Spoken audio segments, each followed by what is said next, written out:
सुनते ही लोगों के रोंगटे खड़े हो जाते हैं। मेरा परिचय है रमेश कुमार से, एक साधारण युवक जिसका जीवन कुछ साल पहले एक ऐसी घटना के बाद बदल गया जिसे वह आज तक भूल नहीं पाया। यह घटना उत्तर प्रदेश के एक छोटे से गांव चांदपुर में घटी, जहां एक परित्यक्त हवेली स्थित थी जिसके बारे में अनेकों डरावनी कथाएं प्रचलित थीं। गांव के बुजुर्ग कहते थे कि यह हवेली कई दशकों से वीरान पड़ी है।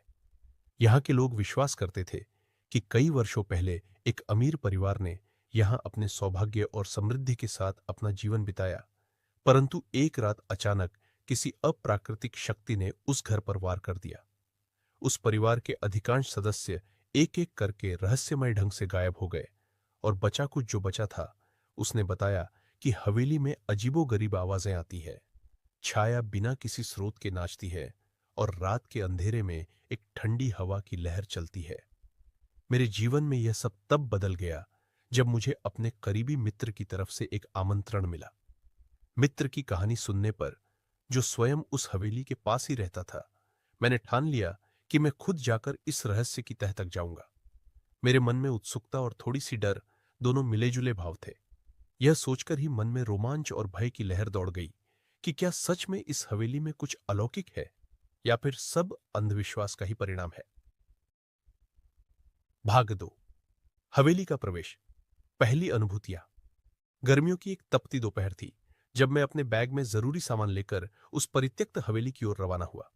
गांव के मुखिया ने मुझे चेतावनी दी थी, बेटा, उस हवेली में न जाना। वहां कुछ तो है जो इंसान के समझ से परे है। परंतु मेरे मन में उत्सुकता की आग इतनी प्रबल थी कि मैंने उनकी बातों को अनदेखा कर दिया। हवेली के सामने पहुंचते ही माहौल बदल गया। आसमान में बादलों का घेरा था और हवेली के चारों ओर के पेड़ पौधे एक अजीब सी मौनता बिखेर रहे थे। हवेली का मुख्य द्वार जंग लगे लोहे से बना था, जिस पर समय के घावों ने गहरी खरोंचें छोड़ दी थी।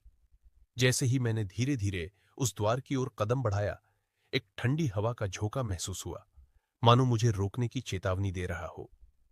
दरवाजा खोलते ही अंदर का दृश्य किसी और ही दुनिया का था। धूल की मोटी चादरें, टूटे फर्नीचर और दीवारों पर उभरे चित्र, हर एक चीज में एक अद्भुत पुरातनता थी। लेकिन उस पुरातनता के साथ साथ एक अजीब सी बेचैनी भी थी, मानो हवेली में कोई नजर रख रहा हो। मैंने अपनी टॉर्च जलाकर धीरे धीरे आगे बढ़ना शुरू किया। हर कदम पर मेरे कानों में अजीब सी फुसफुसाहटें सुनाई देने लगी। पहली बार मैंने महसूस किया कि मुझे किसी का महसूस होना हो सकता है। एक कमरा ऐसा था जहां से लगातार हिलती डुलती परछाइयां दिखाई दे रही थी।